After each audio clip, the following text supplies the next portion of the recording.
Sejumlah daerah di Sumsel seperti Kabupaten Oku Selatan, Muara Enim, dan Kota Palembang serta daerah lainnya untuk mewaspadai bencana hidrometeorologi selama bulan suci Ramadan kali ini.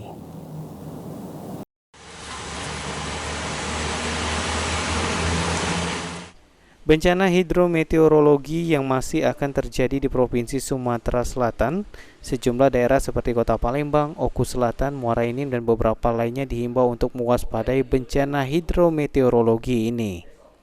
Sinta Andayani selaku Koordinator Bidang Observasi dan Informasi BMKG Sultan Mahmud Badarudin II Palembang menghimbau kepada seluruh warga untuk waspada dengan bencana hidrometeorologi.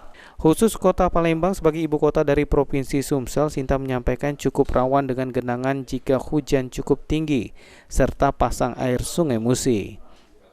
Dengan kami himbau peringatan dini, perakiraan cuaca ekstrim hujan lebat, kami himbau Palembang tetap mewaspadai potensi genangan di wilayah Kota Palembang secara umum, dan juga potensi terhadap genangan akibat pasang di muara Sungai Musi.